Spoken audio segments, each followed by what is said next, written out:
गुज़श्ता 24 घंटे में जो अहम वाक़यात, अहम ख़बरें नाज़रीन पेश आई वो हम आपके सामने रखते हैं। और अगर हमारी वीडियो पसंद आए तो लाइक करें, सब्सक्राइब करें और बेल आइकन का बटन भी दबाएं ताकि वीडियो आपको बर वक्त मिल सके, और साथ शेयर भी करें नाज़रीन। और चलते हैं ख़बरों की जानिब। तो सबसे पहले नाज़रीन अफसोसनाक वाक़या दहशतगर्दी का बन्नू में हुआ है, जिसमें एक कर्नल शहीद और एक जवान शहीद हुए, वो हम आपके सामने रखेंगे। उसके अलावा सुहेल अफरीदी को गिरफ्तार करके पेश करने का आर्डर हुआ है। ये आर्डर कहाँ से हुआ ये हम आपको बताएंगे। उसके अलावा नाज़रीन एक औरत खुदकश हमलावर गिरफ्तार हुई है। अहम इंकशाफात सामने आए हैं, ये भी हम आपके सामने रखेंगे। उसके अलावा नाज़रीन खैबर पख्तूनख्वा हुकूमत ने एक आर्डर जारी किया है कि जो सोना तलाश करते हैं उन पर अब पाबंदी खैबर पख्तूनख्वा के कुछ इजला में आयद की है, वो हम आपके सामने रखेंगे।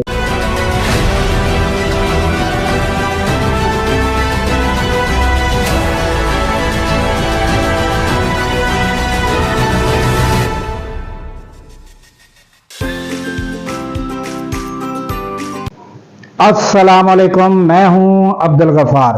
तो नाज़रीन आपके सामने जो है वन बाय वन हम ख़बरें रखते हैं। सबसे पहले अफसोसनाक वाक़या बन्नू में दहशतगर्दी का हुआ है। सिक्योरिटी फोर्सेस के काफ़िले पर नाज़रीन हमला हुआ है और वो खुदकश हमलावर को रोकने की कोशिश में जो हमला आवर थे दहशतगर्द, उन्होंने बारूद से भरी गाड़ी जो है वो जो सिक्योरिटी फोर्सेस की गाड़ी के साथ टकरा दी, जिसके नतीजे में नाज़रीन लेफ्टिनेंट कर्नल जो शहजादा गुल वो जो हैं वो शहीद हुए, और उसके अलावा जवान करामत वो शहीद हो गए। जो शहजादा गुल फराज हैं उनका ताल्लुक मानसेरा से है, जो लेफ्टिनेंट कर्नल हैं, और जो जवान शहीद हुए करामत उनका ताल्लुक पेशावर के साथ है नाज़रीन। और ये नाज़रीन इंतहाई अफसोसनाक वाक़या पेश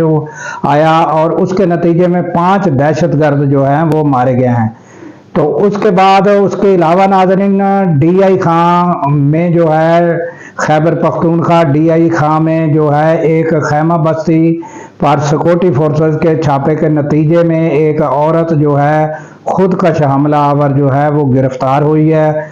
उससे जो है काफ़ी मवाद सामान जो है वो बरामद हुआ है दहशतगर्दी का। और नाज़रीन उन्होंने जो अहम इंकशाफात की है उसमें उन्होंने जो उनको उनका सरगना उनका भी बताया है और दूसरे कुछ साथियों के भी उसने इंकशाफात किए हैं। ये बड़ी अहम पेशरफ्त हुई है।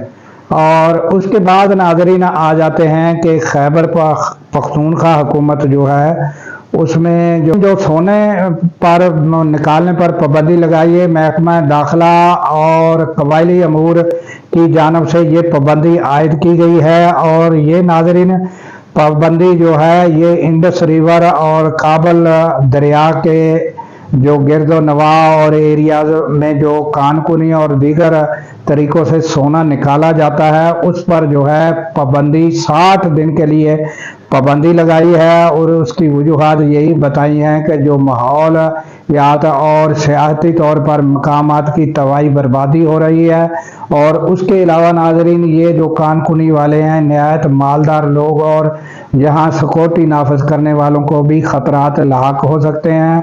और इन वजूहात के पेश नज़र जो है मैं जो खैबर पख्तूनख्वा हुकूमत है उन्होंने 60 रोज़ के लिए ये पाबंदी लगाई है।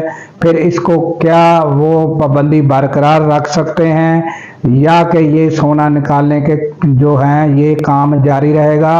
और नाज़रीन मुबैना तौर पर यह बताया जाता है कि ये बरसहा बरस से ये काम जारी था और अब ये जो है इस हुकूमत ने स्टेप लिया है। और फिर ये क्या इस स्टेप पर कारबंद रहती है हुकूमत या नहीं रहती है, इसको अप्रिशिएट तो किया जा रहा है, मगर आगे 60 दिन के बाद क्या होगा, ये पाबंदी उठा ली जाएगी और ये फिर जो है ये सोना निकालने का काम जारी रहेगा या इस पर मुकम्मल पाबंदी आयद होगी, ये आने वाले दिनों में देखना होगा। तो नाजरीन, उसके अलावा जो है सुहेल अफरीदी के वारंट गिरफ्तारी जो है वो इस्लामाबाद डिस्ट्रिक्ट एंड सेशन अदालत ने जो है एक केस में जो आधारों पर गुमराह कुन इल्ज़ामात और उनकी साख को नुकसान पहुंचाने के केस की समाअत के दौरान जो उनके वारंट गिरफ्तारी निकाले गए थे वो बहाल रहे हैं और आइंदा जो है 9 मार्च तक केस को मुलतवी कर दिया गया। तो ये उनके गिरफ्तारी वारंट जो हैं सुहेल अफरीदी के जारी हैं कि उन्हें गिरफ्तार करके पेश किया जाए।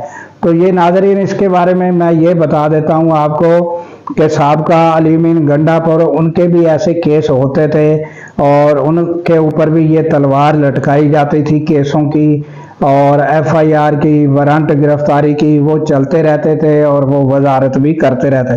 ताहाल के आज तक वो गिरफ्तार नहीं हुए और फिर वो वजारत आला से भी उतर गए हैं और उनकी वो पेशियां चल रही हैं। तो ये एक तरीका है, जबकि आपको पता है गुज़श्ता रोज वो धरना दिए हुए थे खैबर पख्तूनख्वा हाउस इस्लामाबाद में ही मौजूद थे। तो अगर गिरफ्तार करना होता तो उन्हें वो गिरफ्तार ना कर लिया जाता।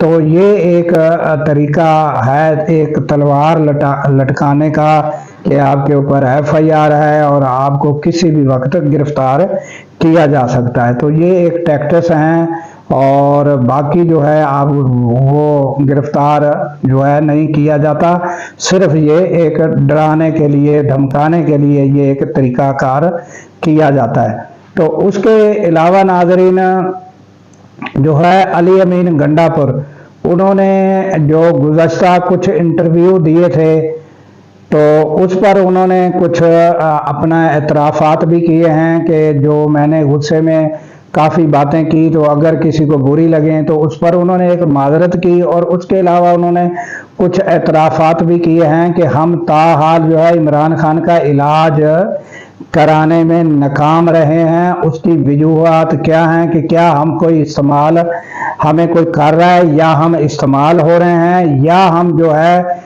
कामयाब क्यों नहीं हो रहे, ये क्या वजूहात हैं, ये हमारी नाकामियां हैं, हमें इसको तस्लीम करना चाहिए। तो ये उन्होंने गुफ्तगू में अपने जो है अली अमीन गंडापुर ने भी जो है इसके बारे में गुफ्तगू करते हुए एतराफ़ात किए हैं कि हम जो हैं ताहाल इमरान खान का इलाज करवाने में और उनके अपने डॉक्टरों तक एक्सेस उनको दिलाने में ताहाल हम नाकाम रहे हैं। उसकी वजूहात जो हैं उन्होंने अपनी ही गलतियों जो हैं उन्होंने कहा कि हमारे जो हैं जो गलतियां हैं जिसकी वजह से हम ताहाल नाकाम हुए हैं, जबकि ये भी उन्होंने कहा कि क्या या हम इस्तेमाल हो रहे हैं। तो ये अली अमीन गंडापुर की गुफ्तगू थी नाज़रीन। उसके अलावा नाज़रीन ये जो औरत को गिरफ्तार किया गया, ये मैं आपको इस खबर में बता नहीं सका कि ये जो है ये CTD की जो है ये कार्रवाई थी कि ये जो खुदकुश हमलावर औरत जो है वो गिरफ्तार हुई है। तो ये उनका कारनामा है और उन्होंने इन्वेस्टिगेशन में काफ़ी उनसे मालूमात भी हासिल की गई है। तो नाज़रीन, इसके साथ ही हमें दीजिए इजाज़त इस दुआ के साथ कि अल्लाह ताला पाकिस्तान की खैर फरमाए, पाकिस्तान की सरहदों की खैर फरमाए और सरहदों पर ममूर हमारे जवानों को अल्लाह ताला शाद व आबाद रखे। क्योंकि नाज़रीन जब हम रातों को सो रहे होते हैं वो सरहदों पर जाग रहे होते हैं। अल्लाह हाफिज़।